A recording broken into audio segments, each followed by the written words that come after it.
The United States is now in a full-blown race with China to return to the moon, and the margin for victory is razor thin. 100% believe we are in a race right now against China, and the difference between success and failure is months. If we come up short, China will get there. They will get to the moon before America had a chance to return, and they will start building a base exactly where we want to be on the South Pole. They've already stated this.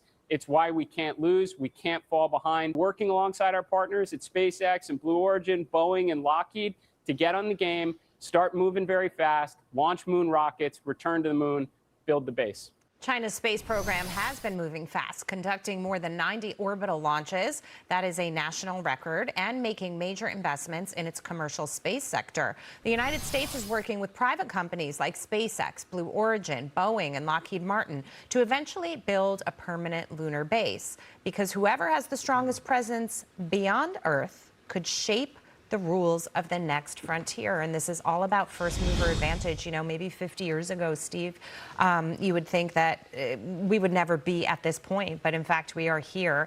And China wants to get there before we do. But I also know President Trump is prioritizing this.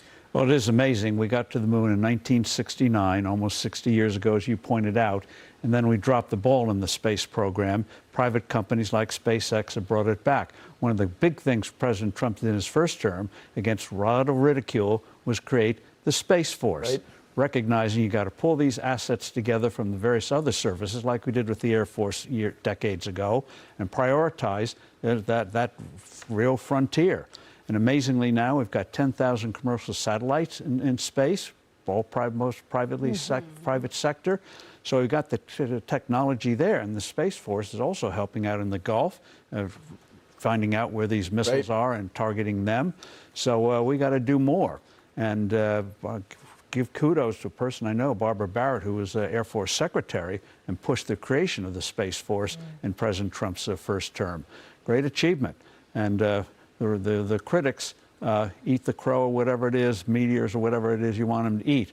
But they're exactly right. We need a real presence there. But you can't let up, and that's the point. Yes. And we've had administrations look at this with, you know, the way President Trump does, and others that don't prioritize it. But this is also, Taylor, one of the places where you see the private sector really shine, innovation in this country, but also the partnership with the public sector to get things done. I was going to say, so I love that Artemis 2, for example, is partnering up with some private companies, but it's Lockheed and Boeing. And I guess maybe the one downside is I want to see more like the SpaceX or, gosh, what's Bezos's company? Blue Origin. Blue Origin. Yeah, sorry, my memory's failing me a little bit. How dare you forget Mrs. Bezos and that Yeah, we got to get Katy Perry and Lauren Sant, whatever their names are. Lauren Bezos in that tight blue zippy onesie. Too excited about SpaceX, right? That's like my number one. And so I do like that there are some private companies involved, Jackie, because I think the private entrepreneurship is like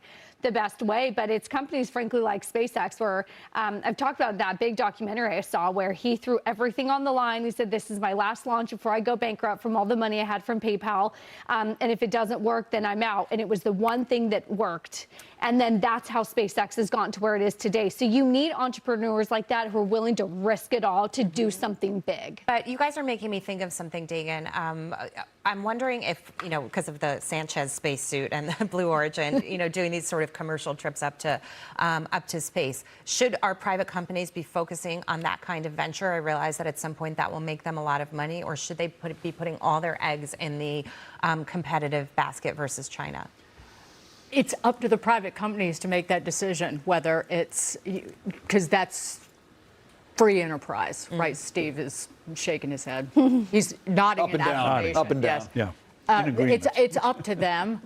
The tricky part is when you're talking about space exploration and working in combination with the federal government, is who winds up in charge years from now, after President Trump, and then next, and then next. That when you look at Democrat leadership, they've been so all over the place. Need look no further than their caterwauling about fossil fuel crisis at the moment. Lie, it's Iran's problem, not ours.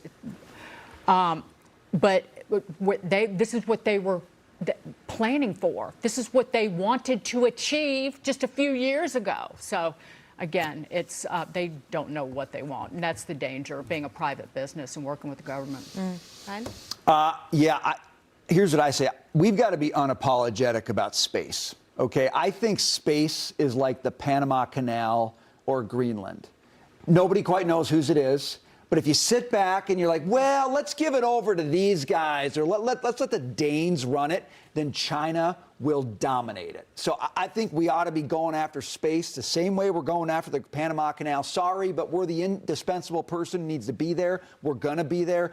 And I love that Trump wants to do that, because it's not just going to be a happy land. It's not going to be like everyone plays along and shares. It's going to be China, and they're going to have lasers pointed at us.